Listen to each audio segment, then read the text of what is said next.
Il m'a demandé de vous saluer au nom du Seigneur Jésus de Nazareth.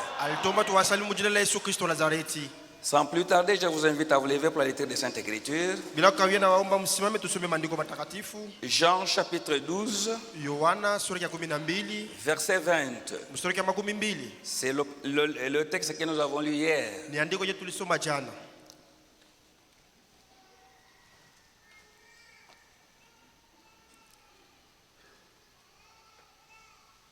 Nous lisons au nom du Seigneur Jésus de Nazareth. Quelques Grecs du nombre de ceux qui étaient montés pour adorer pendant la fête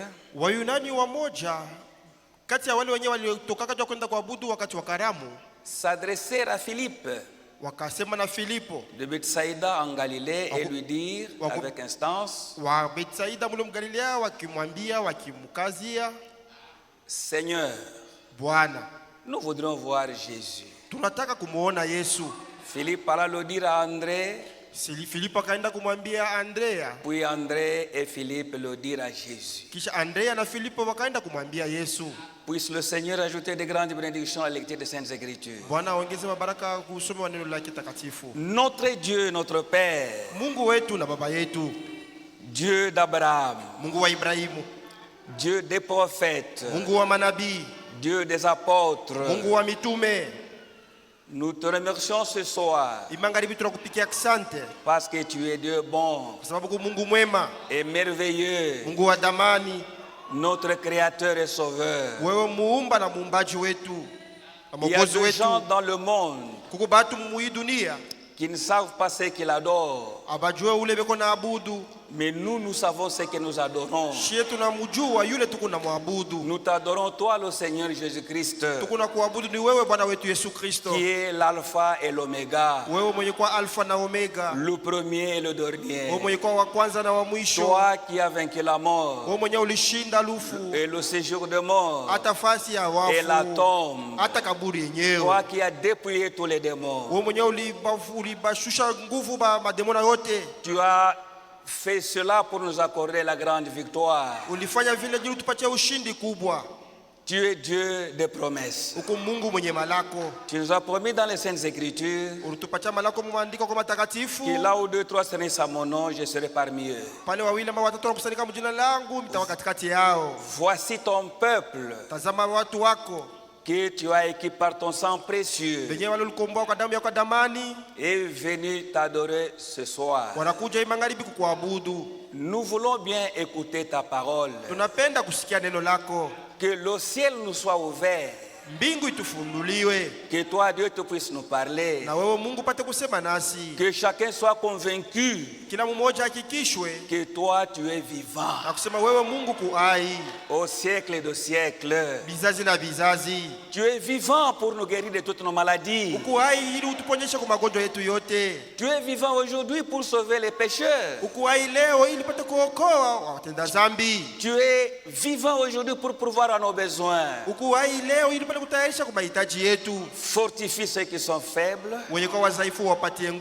et console tous ceux qui se sont approchés avec le cœur brisé,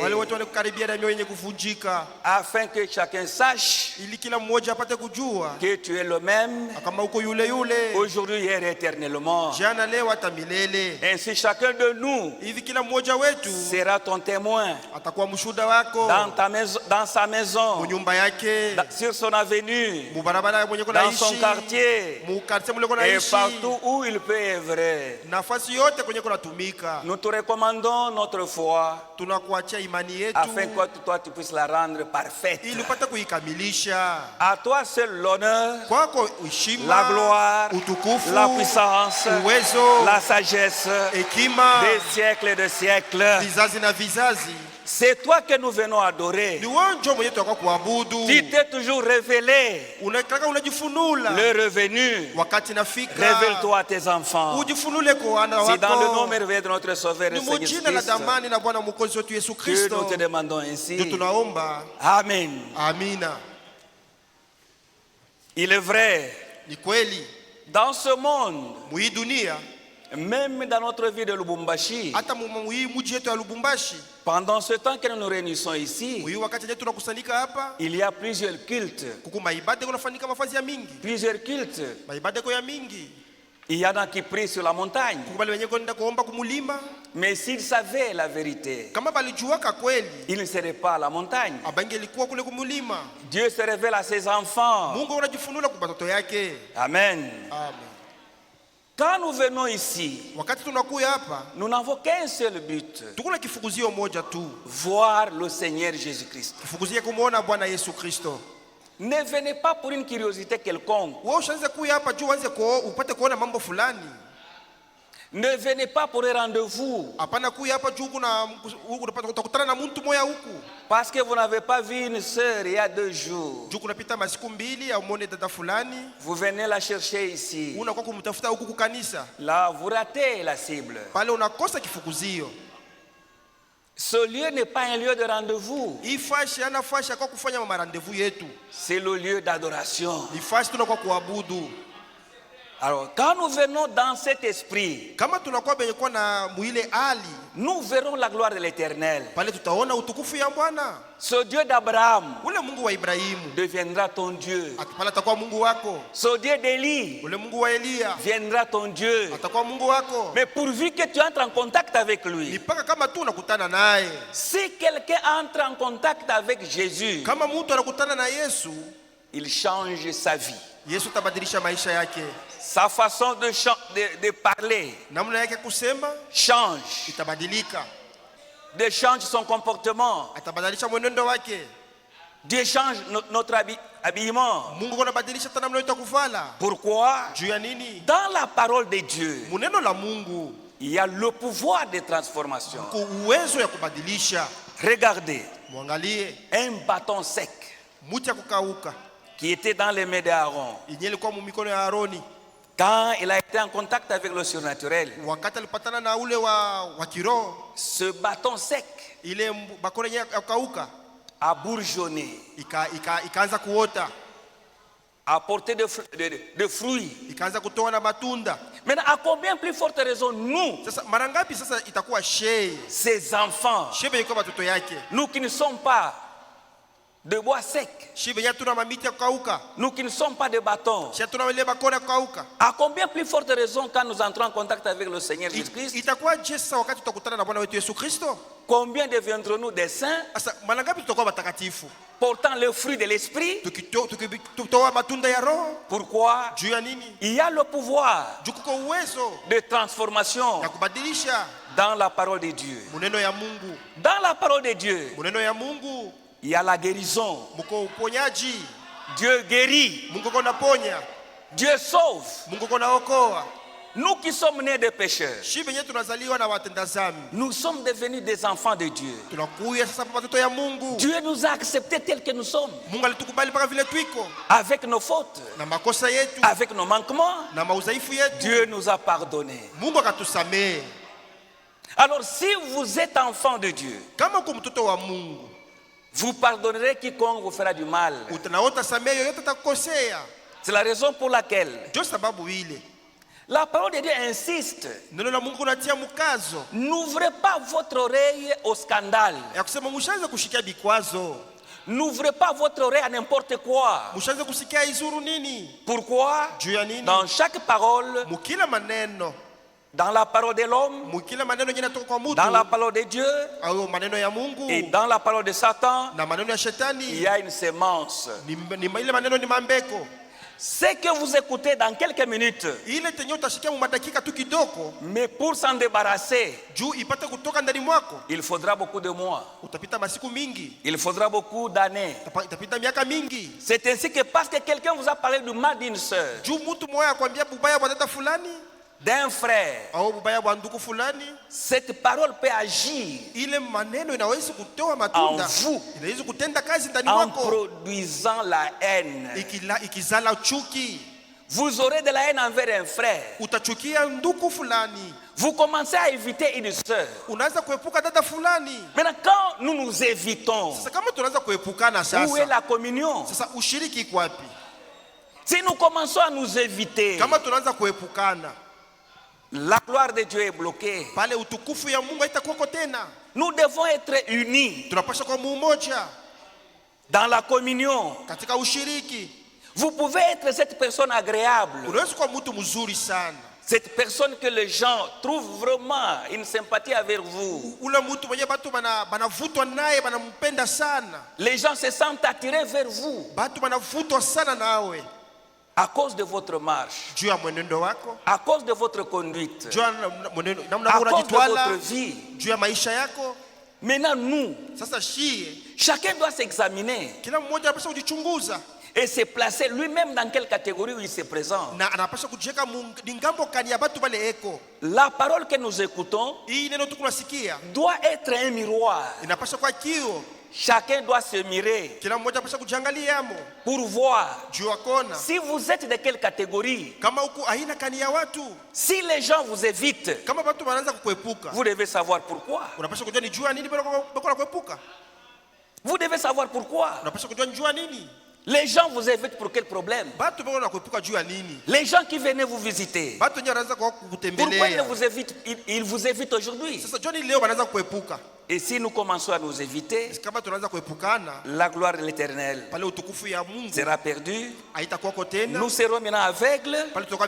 Nous ne verrons plus la gloire de l'Éternel. Nous ne voyons plus Jésus.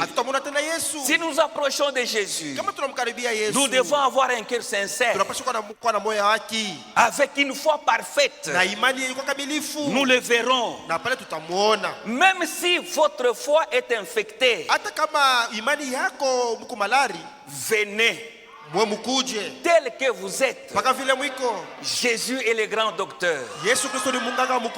Il va faire le diagnostic de votre foi. Il trouvera ce qui ronge votre foi. Ce sont les critiques qui rongent votre foi. C'est votre manque de confiance dans les conducteurs établis. Regardez Israël. Moïse se présente, s'identifie devant eux comme leur libérateur. Mais ils ont dit, qui t'a établi chef? Pour une petite déclaration, ils ont payé les frais. Le temps de Dieu était déjà approché. Dieu était déjà prêt. Mais le peuple de Dieu n'était pas encore prêt. Et à cause de cela, l'esclavage qui devait durer 400 ans, ils ont eu un bonus de 40 ans. Et pendant ce temps, Dieu formait son serviteur. Regardez, Moïse n'était plus avec eux. Mais ils sont restés sans Moïse. Mais ils avaient quelque chose.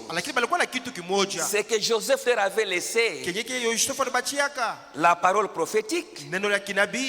Et qu'il leur disait, vous ne resterez pas toujours des esclaves dans ce pays ici en Égypte. Un jour, vous sortirez. Dieu vous visitera. Amen. Moïse n'était plus avec eux. Il était en dehors. Mais comprenez bien aujourd'hui, nos deux pasteurs sont en voyage missionnaire. Ne tombez pas sous l'idolâtrie. Nous venons ici, ce n'est pas pour écouter un homme, c'est pour écouter Dieu qui nous parle du ciel. Les pasteurs ne sont pas avec nous, mais la parole de Dieu demeure. Amen. Regardez, le prophète Branham est mort. Frère Frank est mort. Mais la parole de Dieu n'est pas morte. Nos deux pasteurs sont en voyage. Mais Dieu n'est pas en voyage. Dieu est avec nous. Et sa parole demeure éternellement. Alors quand vous serez lié à un homme, quand vous regardez au prédicateur, vous n'avancerez pas. Regardez au calvaire. Regardez Jésus qui nous parle. Amen. Amen. Frère Franck est mort. Mais la parole de Dieu demeure. Amen. Amen. Prophète Branham est mort. La parole de Dieu demeure. Les prophètes sont morts. Mais la parole de Dieu demeure toujours. Amen. Alors ne tombons pas dans l'idolâtrie. Ne venez pas écouter un homme. Venez écouter Dieu qui nous parle. Dieu nous parle. Dieu frappe à votre cœur. Vous devez lui ouvrir votre cœur. Il doit être à l'intérieur de vous. Il doit être en vous. Vous devez être la demeure de Christ. Pour que Dieu reflète sa vie en vous. Alors ces gens qui cherchent à voir Jésus, ils vont voir Jésus en nous. Amen. Amen. Donc ils le cherchent. Ils le trouveront en nous. C'est notre vie qui doit montrer que Jésus est vivant. S'il est vivant, s'il est en vous, il doit se refléter à l'extérieur. Regardez, vous allez dans un champ, la fertilité du sol. La fertilité du sol. La fertilité du sol. Vous la voyez dans les plantes. Amen. Amen. Si Jésus-Christ est en vous, il va se refléter dans votre façon de parler. La douceur doit être manifeste. La foi ne peut pas se cacher dans un homme. Vous avez la foi, vous avez la victoire. Alors si nos œuvres ne révèlent pas Christ, nous ne sommes pas au service de Christ. Si ce n'est pas Dieu qui nous contrôle, c'est notre esprit qui nous contrôle. Il n'y a pas d'intermédiaire. Soit vous êtes au service de Dieu, soit vous êtes au service de notre esprit. Et c'est ça la confusion. Les gens confondent la prophétie et la confusion de langue. Regardez Michée. Contre 400 prophètes. Ces 400 prophètes n'étaient pas prophètes de Dieu. Mais lui, Michée, il était seul. Il avait la véritable parole, la véritable vision. Pour cela, il avait même été battu. Et il leur avait dit, allez, si vous revenez, Dieu ne m'a pas parlé. Jésus vient bientôt. Jésus vient bientôt. L'enlèvement, c'est une réalité. Ce message prépare l'épouse de Christ. C'est ainsi que Frère Franck, sous l'autorité de la parole, il a dit ceci. Si Frère Branham n'était pas venu, si Frère Branham n'était pas venu, moi, Franck, je n'aurais pas de ministère. Moi, Franck, je n'aurais pas de ministère. Puis il ajoute, et si moi je n'étais pas venu, vous les serviteurs de Dieu, vous n'aurez pas de ministère. Amen. Amen. Vous n'auriez pas de ministère. Alors si aujourd'hui il y a des gens qui sont aveugles, ils ne voient pas l'accomplissement de la parole. Selon Matthieu 24:45. Nous n'avons pas le ministère de jugement. Que chacun examine s'ils ont de ministère ou pas. À chacun sa réponse. s'ils ont de ministère, parce qu'il a dit bibliquement, et c'est à Kinshasa, ici au pays, que si moi, Franck, je n'étais pas venu, vous n'auriez pas de ministère. C'est la raison pour laquelle ces gens qui ne comprennent pas ce ministère, c'est parce qu'ils sont aveugles.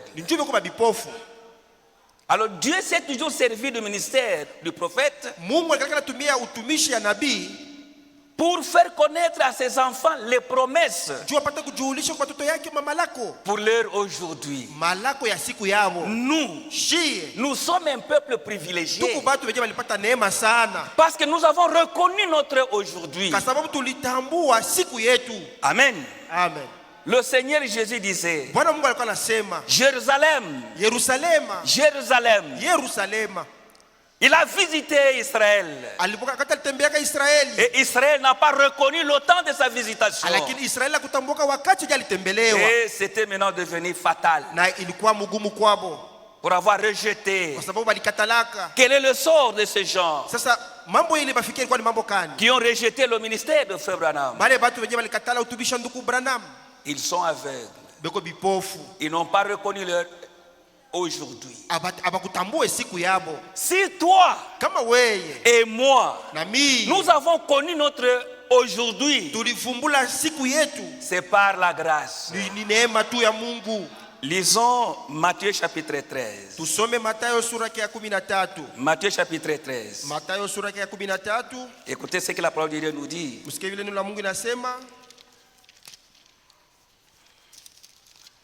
Matthieu chapitre 13. Nous pouvons commencer à partir du verset 10.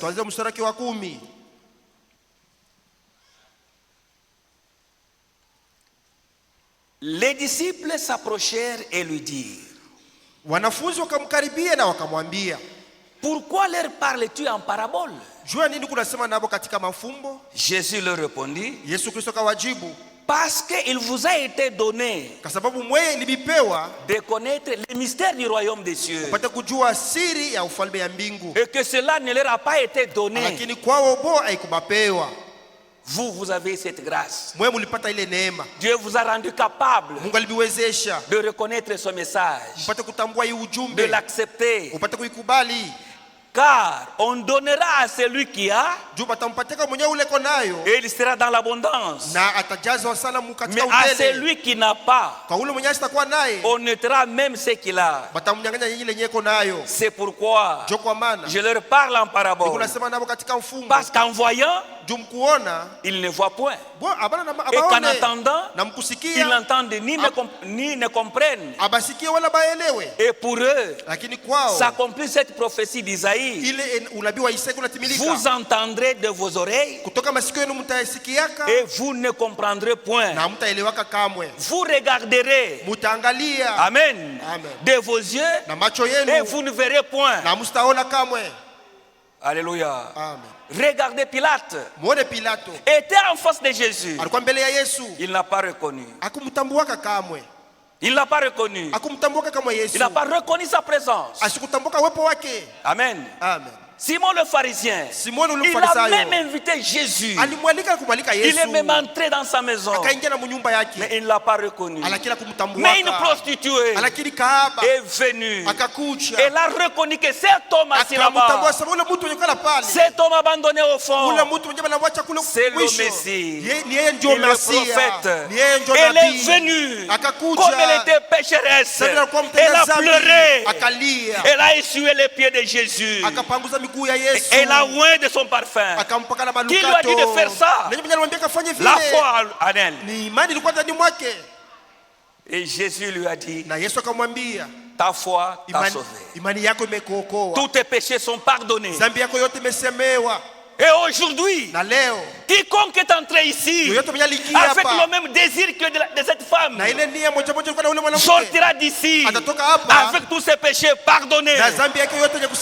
Raison pour laquelle il dit: venez tel que vous êtes. Vous êtes prostitués, venez. Vous êtes bandits à main armée, venez. Vous êtes meurtriers, venez. Vous êtes voleurs, venez. Vous êtes soulard, venez tel que vous êtes. C'est lui qui va nous sauver. Ne vous fabriquez pas une délivrance qui vient d'un homme. C'est lui qui délivre. C'est lui qui vous sauvera. C'est lui qui vous rendra capable d'écouter cette parole. Il vous rendra capable de pardonner. Si aujourd'hui vous ne savez pas pardonner, c'est parce que vous n'avez pas encore cette capacité. Si les gens n'écoutent pas ce message, c'est parce qu'ils ne sont pas capables d'écouter. Et si vous l'écoutez, c'est par la grâce de Dieu. C'est Dieu qui vous a rendu capable d'écouter ce message, de l'accepter. C'est Dieu qui nous a rendu capable. C'est par la grâce de Dieu. Amen. Regardez, il dit: vous, il vous a été donné la grâce de voir. Que beaucoup ont préféré voir ce que vous voyez, mais ils ne l'ont pas vu. Alors ces Grecs qui sont venus en présence de Jésus, ils étaient face à face avec Jésus. Ils ont regardé Jésus comme un homme. Amen. Si vous voulez voir Jésus, sondons les Écritures. Si vous voulez le voir, c'est à travers de la parole, c'est à travers des Écritures, c'est à travers de la parole, le message de l'air. Nous voyons Jésus dans l'accomplissement de la prophétie. Nous aussi, nous pouvons dire comme les autres: venez voir. Celui dont Moïse avait annoncé. Nous aussi aujourd'hui, nous pouvons dire: venez voir. Celui dont Malachie avait annoncé. Venez voir. Celui dont la Bible parle à Matthieu. Cela, c'est par la grâce. Regardez les théologiens. Quand ils lisent la Bible, ils trouvent 3 dieux. Il faut les comprendre. Il faut les comprendre. Ils n'ont pas la révélation de Jésus. Leur mise au point, macho yabo ne voit rien. Mais vous et moi, par la grâce de Dieu, quand nous lisons la Bible, nous voyons un seul Dieu. Un seul Dieu. Il est le même Père. Il est lui-même Fils et Saint-Esprit. Le même Dieu. Vous et moi, nous voyons un seul trône.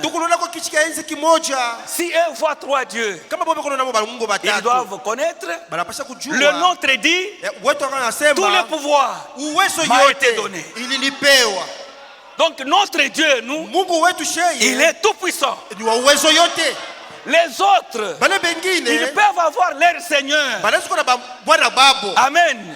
Mais notre Seigneur, Jésus-Christ, il est le Seigneur des seigneurs. Alléluia. Il est le Seigneur de tous les seigneurs. C'est ainsi que tous les véritables serviteurs de Dieu, ils doivent annoncer le Seigneur Jésus-Christ.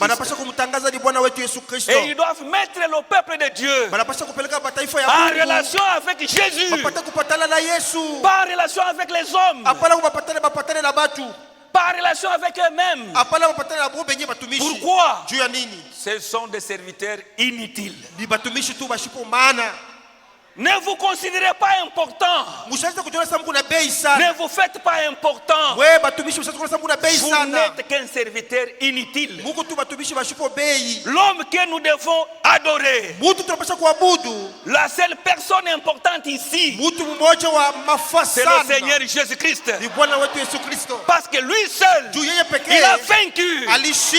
Lui seul, il nous a rendus capables. Lui seul, il pardonne nos péchés. Lui seul, il guérit toutes nos maladies. Lui seul, il pourvoit à tous nos besoins. Et c'est lui qui nous appelle. Venez à moi. Ne regardez pas ce que vous êtes. Ne regardez pas ce que vous entoure. Ne regardez pas ce que vous avez fait. Venez pendant que le temps de la grâce est là. Pendant que les portes sont ouvertes. Venez entrer. Sans prix. Sans argent, sans prix, venez. Alléluia. Amen. Il est le même. Il ne change pas. Regardez. Dans Jean 14, il dit ceci. Il dit ceci. Dans Jean 14, il dit ceci. 19. Nous avons dit ça hier. Encore un peu de temps. Et le monde ne me verra plus. Mais vous me verrez, car je vis et vous vivrez aussi. Regardez, les mages sont venus. Nous cherchons le roi des Juifs qui vient de naître. Mais quand ils se sont retrouvés à Jérusalem, croyant que c'est là ils vont trouver Jésus, Jésus n'était pas là. Et la lumière qui le conduisait avait disparu. Qu'est-ce que Dieu avait permis à ce genre? C'est vous qui êtes maintenant cette lumière. Allumez la lumière en Jérusalem. Parce que Jérusalem était en profond sommeil. Quel risque pour ces mages? Ils ont circulé dans la ville de Jérusalem, demandant où est le roi des Juifs qui vient de naître. Avec ce cri, c'est ce qui a réveillé les gens qui étaient en train de dormir. Ce monde est en plein sommeil. Il y a des gens qui se trouvent dans d'autres églises. Il y a des enfants de Dieu là-bas. Nous devons parler. Nous allons témoigner pour que ceux qui dorment viennent. Chacun doit travailler. Vous pouvez bien dire que vous avez la foi. Qu'est-ce que votre foi produit? Qu'est-ce que votre foi produit? Que chacun regarde derrière. Que chacun regarde derrière. Qui est venu à Jésus par votre témoignage, par votre invitation? Regardez, cette femme au puits, quand elle a découvert que Jésus est le prophète qu'on attendait, elle n'a pas croisé les bras. Elle est sortie, elle a couru dans la ville. Venez voir, c'est lui qui m'a dit tout ce que je fais. Mais qu'est-ce que vous faites? Nathanaël, quand il a rencontré le Seigneur Jésus-Christ, il est parti voir ses frères. Venez, viens et vois. Mais qu'est-ce que vous faites? Vous dites bien que j'ai la foi. Mais votre foi, quand votre foi elle est examinée, il est manifeste que votre foi ne produit rien. Donc c'est lui qui entre en contact avec le Seigneur Jésus-Christ. Il sera préoccupé pour sa famille. Amen. Amen. Non seulement pour sa propre famille, et pour la famille de Dieu. Si vous êtes sauvé, votre réflexe votre réflexe, donc votre préoccupation, ce sera de passer par-ci par-là et de crier, venez. Qu'est-ce que les gens viendront voir? Ce que Dieu a fait avec vous. Qu'est-ce que Dieu a fait avec vous? C'est ce que les gens viendront voir. Amen. Amen. Regardons l'aveugle là-bas. Quand il a été guéri par Jésus, ça fait beaucoup de bruit. Ça fait beaucoup de bruit. Et depuis que toi tu as cru, quel témoignage avez-vous rendu? À tel point que même les voisins ne savent même pas que vous priez ici. Comment allons-nous les juger? C'est eux qui nous jugeront alors. Amen. Amen. Prenons Jean chapitre 5. Jean chapitre 5 dit ceci. Jean chapitre 5 dit ceci. Verset 39. Nous lisons. Il est dit ceci. Oh, pardon, 5 chapitre 39. Vous sondez les Écritures parce que vous pensez avoir en elles la vie éternelle. Ce sont elles qui rendent témoignage de moi. Donc celui qui voudrait voir Jésus, il doit sonder les Écritures. Mais si nous devons sonder les Écritures, comment?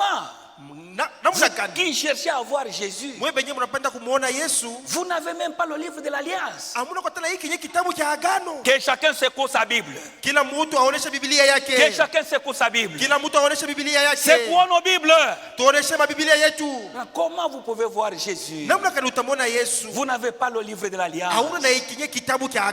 Ça coûte combien? Nous avons les Android. Nous avons des habits de grand prix. Nous manquons la Bible. Le livre de l'Alliance. Comment vous pouvez manquer le livre de l'Alliance alors que vous avez des téléphones qui coûtent trop cher? Vous avez des habits somptueux sans Bible. Amen. Amen. Alors nous sondons les Écritures. Donc Jésus était annoncé par le prophète. Quand nous lisons Deutéronome 18:15, Moïse leur avait déjà annoncé que Dieu vous suscitera un prophète. C'est la raison pour laquelle Nathanaël et les autres pouvaient dire que nous avons trouvé celui dont Moïse avait parlé. Amen. Amen. Quand nous sondons les Écritures, quand nous lisons Genèse chapitre 49 verset 10, c'est lui le Shiloh que Jacob avait annoncé. Sondons les Écritures. Alors si vous venez avec curiosité, Dieu ne va pas satisfaire votre curiosité. C'est ce que le prophète nous dit ici. Avec votre curiosité, à la page 7, il dit ceci. À la page 7, paragraphe 19, il dit ceci. Si vous venez avec ce désir-là ce soir, voyons qui est Jésus de Nazareth. Si nous trouvons ce qu'il était dans le jour d'autrefois, eh bien, nous saurons ce qu'il est aujourd'hui. Et c'est juste. Nous savons ce qu'il était en ce temps. Là, nous saurons ce qu'il sera aujourd'hui. Amen. Amen. Alors à la page 8, il dit aussi ceci. Paragraphe 23. Nous voyons à ce propos qu'il accomplissait de temps à autre une chose remarquable qui émerveillait toute la multitude.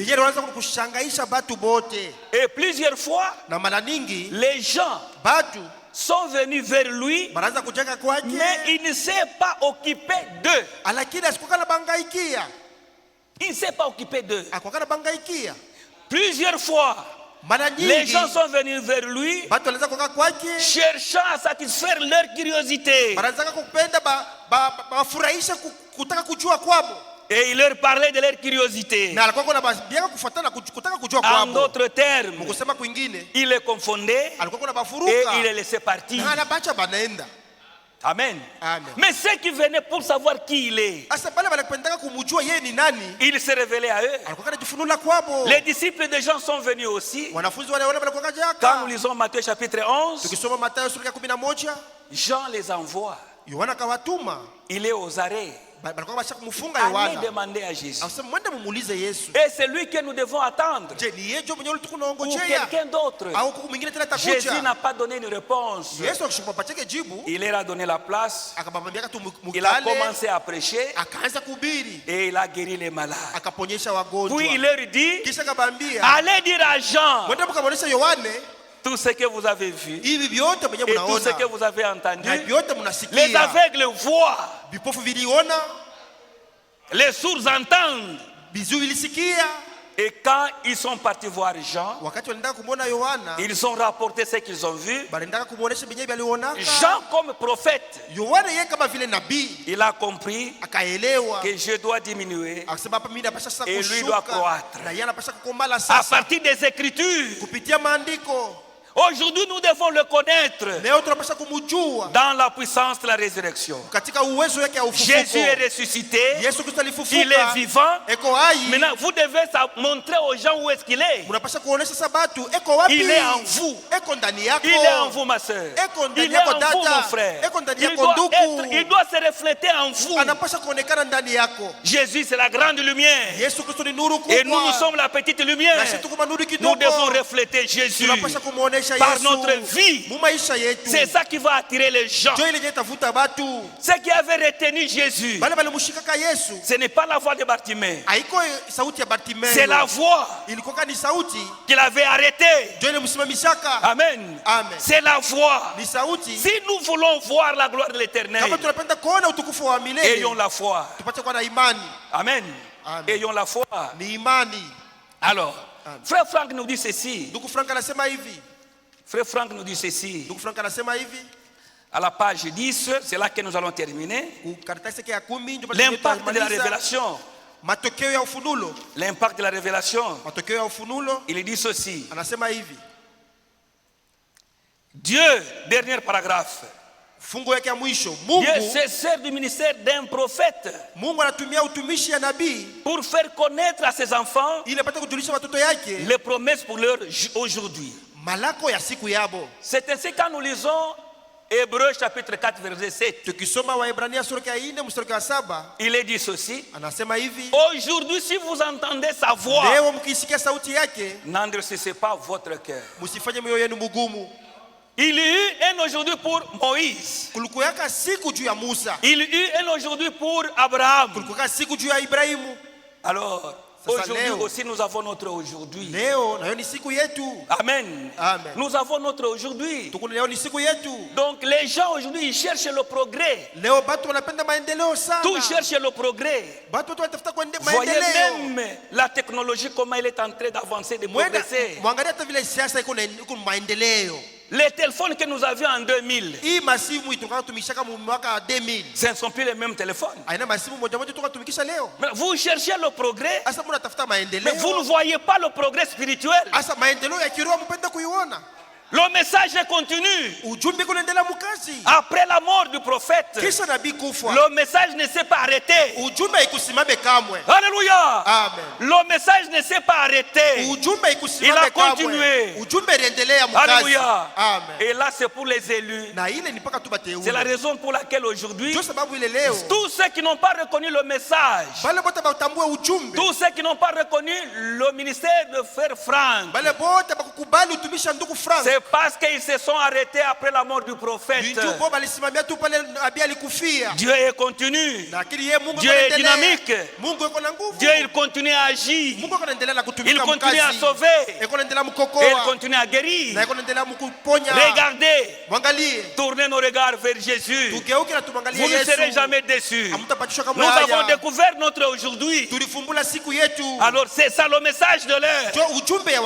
Si nous avons reconnu le message de l'heure, c'est pour les élus. C'est pour aller dans l'enlèvement.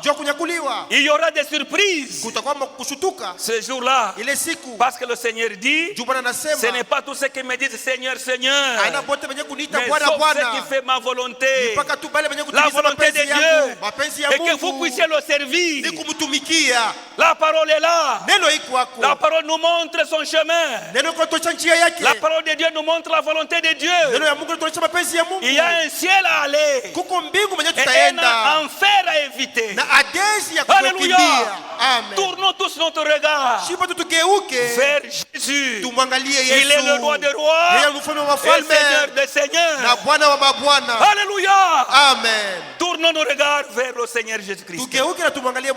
Pour ce soir, que Dieu vous bénisse.